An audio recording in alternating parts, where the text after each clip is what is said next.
Praise be to God. We are living in a century of light. Praise be to God. Observe how darkness has overspread the world.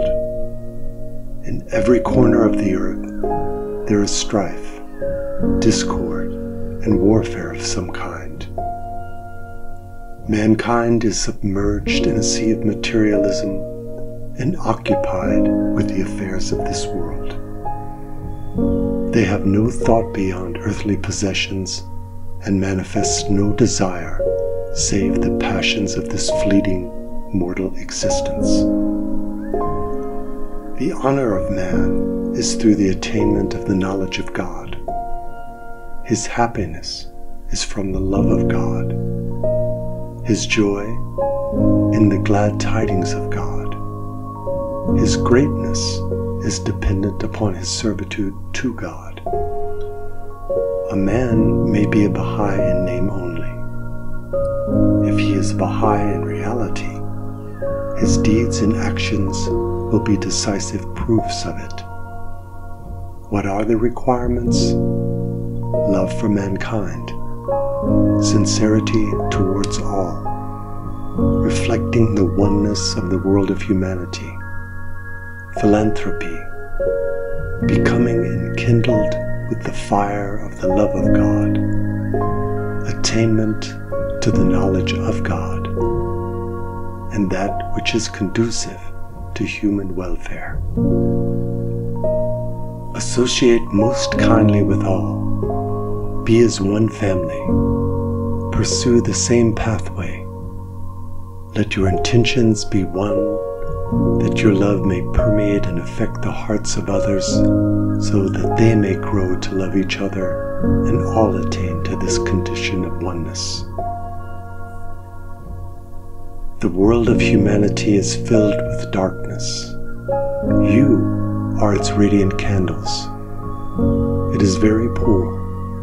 You must be the treasury of the kingdom. It is exceedingly debased. You must be the cause of its exaltation. It is bereft of divine graces. You must give it impetus and spiritual quickening.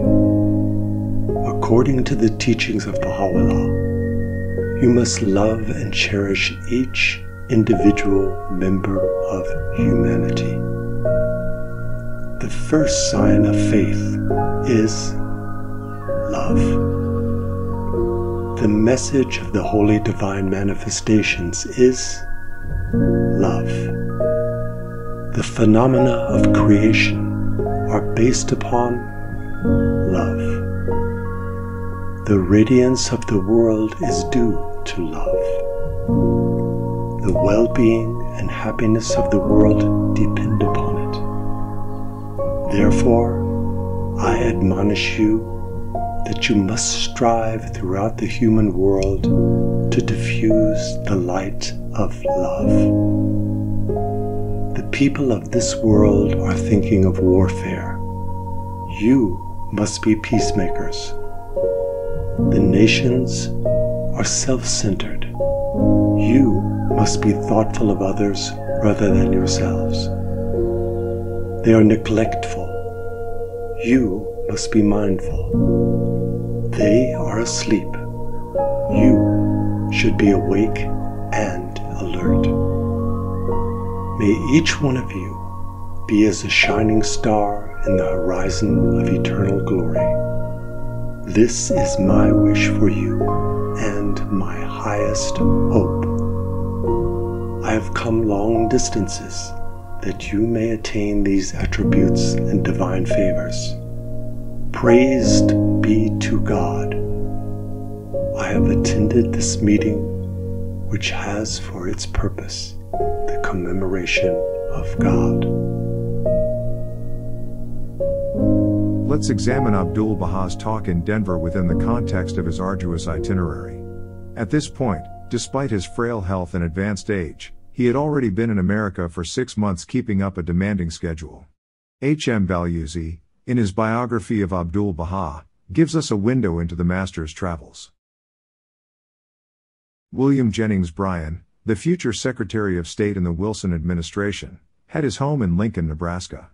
During his world tour, 1905 to 1906, Bryan had visited the Holy Land and had stayed in Haifa. He could not visit Abdu'l-Bahá in Akka because of the circumstances of the time. Now Abdu'l-Bahá decided to travel to Lincoln to meet him. Leaving Minneapolis on September 21, he stopped at Omaha for the night. There he missed the train he intended to take to Lincoln by 1 minute, which delayed his departure until midnight. At the station, a Bahá'í, noticing some people with Oriental headgear, ran forward to inquire whether Abdu'l-Bahá was with them. Bahá'ís of Minneapolis had informed the Bahá'ís of Omaha, by telegram, that Abdu'l-Bahá would be passing through their city, but the latter had not been able to discover his plans. They were grateful for those few hours with him. At Lincoln, Abdu'l-Bahá learned that Bryan was away electioneering for Woodrow Wilson. He drove, however, to Bryan's residence, some distance out of the town, to meet Mrs. Bryan and her daughter. The press was soon alerted to the arrival of Abdu'l-Bahá at Lincoln, and reporters came to interview him. Arabs were among the people who sought to meet him in the hotel. A sojourn of no more than 12 hours aroused considerable interest. Abdu'l-Bahá traveled again through the night, and reached Denver, Colorado, the next day in the afternoon. Mr. and Mrs. Ashton and other Bahá'ís of that city were at the station and accompanied him to the Shirley Hotel. The long and tedious journey from Lincoln had left its mark, and yet, after only 2 hours' rest, Abdu'l-Bahá received the press, and then went to the home of Mrs. Sidney Roberts, a Denver Bahá'í, where a vast number had gathered to meet him. That gives us an insight into the grueling travel schedule, but in Denver this is another point to consider. Abdu'l-Bahá had lived at sea level for his entire adult life. Denver is famously known as the Mile High City, with an altitude of 5,276 feet or 1,608 meters. A search for Denver altitude returned this advisory message.